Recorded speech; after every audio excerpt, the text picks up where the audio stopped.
ନା କ୍ୟାମେରାମ୍ୟାନ୍ ଅଛନ୍ତି ନା ମୁଁ ଏଠାକୁ ଲାଇଟ୍ କ୍ୟାମେରାମ୍ୟାନ୍ ସହିତ ଆସିଛି।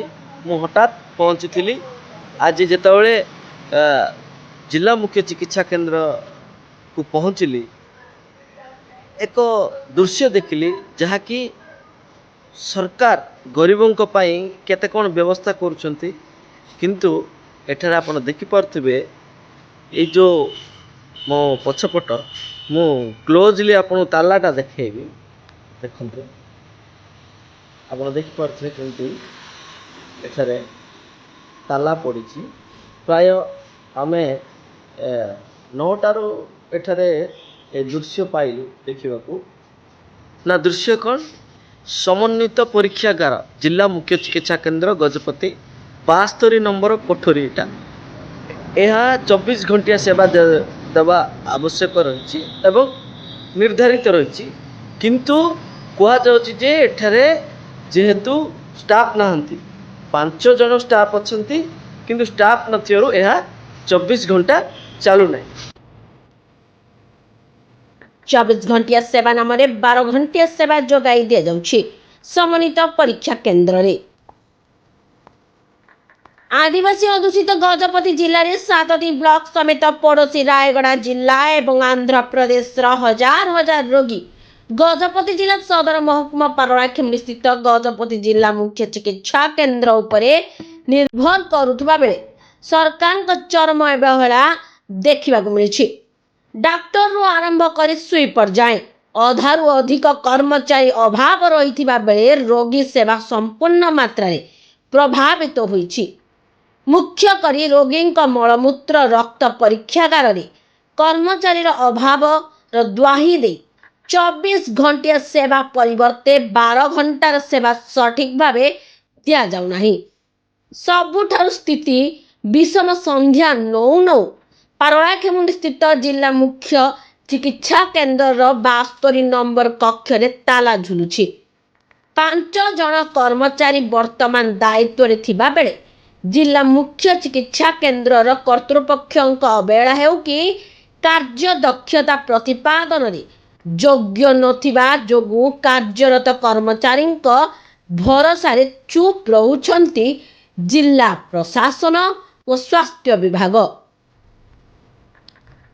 ଯାହା ଫଳରେ ସଞ୍ଜ ନଇବା ପରେ ଆସୁଥିବା ରୋଗୀମାନଙ୍କ ବିଭିନ୍ନ ପରୀକ୍ଷା ପାଇଁ ଘରୋଇ ପରୀକ୍ଷା କେନ୍ଦ୍ର ଗୁଡ଼ିକ ଉପରେ ଭରସା କରିବାକୁ ପଡୁଛି। ଆସିଥିଲୁ ଆଜି ଜିଲ୍ଲା ମୁଖ୍ୟ ଚିକିତ୍ସାଳୟକୁ। ଏଠାର ନିଦାନ କେନ୍ଦ୍ର ଦେଖୁଛନ୍ତି ଆପଣମାନେ ବନ୍ଦ ଅଛି। ଆଉ ଏଠି କୁହାଯାଉଛି ଯେ 24 ଘଣ୍ଟିଆ ଖୋଲା ରହିବା କଥା, କିନ୍ତୁ 9ଟା ପରେ ବନ୍ଦ ହେଇଯାଉଛି। ବାହାର ଯେଉଁ ବ୍ଲକରୁ ଆସିବେ ରୋଗୀମାନେ ସେମାନଙ୍କର ଚିକିତ୍ସା କୋଉ ପ୍ରକାର ହେଉଛି ଏଠି ଆପଣମାନଙ୍କୁ ଜ୍ୱଳନ୍ତ ଉଦାହରଣ ଗୋଟେ ଆପଣମାନେ ଦେଖିଲେ। ଦ୍ୱିତୀୟ କଥା, ଯେତେବେଳେ ଜିଲ୍ଲା ମୁଖ୍ୟ ଚିକିତ୍ସା ଅଧିକାରୀଙ୍କୁ ପଚାରିଲୁ ଆମେ ଯେ କ'ଣ ପାଇଁ ବନ୍ଦ ହେଇଯାଇଛି ନିଦାନ କେନ୍ଦ୍ର, ସେ କହିଲେ ଯେ ଷ୍ଟାଫ୍ ନାହାନ୍ତି। ଷ୍ଟାଫ୍ କ'ଣ, ଡକ୍ଟର ବି ନାହାନ୍ତି।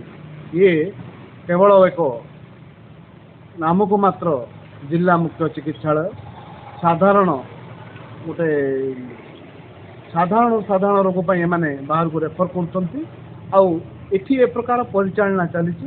ନାକୁ କେବଳ ଗୋଟିଏ ଜିଲ୍ଲା ମୁଖ୍ୟ ଚିକିତ୍ସାଳୟ ହିସାବରେ ଏହା ଚାଲିଛି। ଏନେଇ ଜିଲ୍ଲା ମୁଖ୍ୟ ଚିକିତ୍ସାଧିକାରୀ ଡକ୍ଟର ଏମ୍ଏମ୍ ଅଲିଙ୍କୁ ଯୋଗାଯୋଗ କରିବାରୁ କର୍ମଚାରୀ ଅଭାବ ତଥା 5 ଜଣ କର୍ମଚାରୀ ରହିଥିବାରୁ ସକାଳ 9ଟାରୁ ରାତି 10ଟା ଯାଏଁ ସେବା ଦିଆଯାଉଛି ବୋଲି କହିଛନ୍ତି। କିନ୍ତୁ ରୋଗୀଙ୍କ ଅଭିଯୋଗ ହେଉଛି ସଠିକ୍ ସେବା ମିଳୁନାହିଁ, ସନ୍ଧ୍ୟା ହେଲେ ତାଲା ଝୁଲୁଛି ଏଠାରେ। ତେବେ ସ୍ଥିତିରେ ପରିବର୍ତ୍ତନ କେବେ ଆସୁଛି ଓ 24 ଘଣ୍ଟିଆ ଜିଲ୍ଲା ମୁଖ୍ୟ ଚିକିତ୍ସା କେନ୍ଦ୍ରର ସମନ୍ୱିତ ପରୀକ୍ଷାଗାରର ସେବା ଯୋଗାଉଛି ତାକୁ ଦେଖିବାକୁ ବାକି ରହିଲା। ଯଦି 24 ଘଣ୍ଟା ଚାଲୁନାହିଁ, ଯାହା ଆମେ ଜିଲ୍ଲା ମୁଖ୍ୟ ଚିକିତ୍ସା ଅଧିକାରୀଙ୍କଠୁ ଶୁଣିବାକୁ ପାଇଲୁ ଗଜପତି ଜିଲ୍ଲାର, ସେ କହୁଛନ୍ତି କୁଆଡ଼େ ଏଠାରେ ଷ୍ଟାଫ୍ ଅଭାବରୁ ରାତି 10ଟା ପର୍ଯ୍ୟନ୍ତ ଚାଲୁଛି। କିନ୍ତୁ ବର୍ତ୍ତମାନ ମୁଁ ରେକର୍ଡ଼ିଂ କରିବା ସମୟରେ 1 ଘଣ୍ଟା ଅପେକ୍ଷା କରିବା ପରେ ମଧ୍ୟ ବର୍ତ୍ତମାନ 10ଟା ହେଇନି, କିନ୍ତୁ କୌଣସି କର୍ମଚାରୀ ଏଠାରେ ନାହାନ୍ତି। ମୋର ଏଠାରେ ପ୍ରଶ୍ନ ରହିବ जे सरकार को प्रशासन को आउ चिकित्सा केंद्र कर्तृपक्ष को 10टा पर जदि कौन रोगी आसती से कथा को जदि नबा 10टा पर जो रोगी आसब तार कौन प्रकार जदि रक्त नमूना किंबा अन्य जो सब चिकित्सा जो सब टेस्टिंग रही आवश्यक पड़ो से माने जीवे कुआड़े तार उत्तर रखिबे आउ रखिबा को बाध्य प्रशासन सरकार आउ ए स्वास्थ्य विभाग अपेक्षा रहिलु तार उत्तर आमे पाइबा पर्यंत यही खबर आज आरंभ होला लक्ष्य मीडिया रे बारंबार ए नहीं खबर प्रसारण होबो सुधरी जातु नचेत आपण माने जो निरीह आदिवासी गरीबों को जो शिक्षा रे जो माने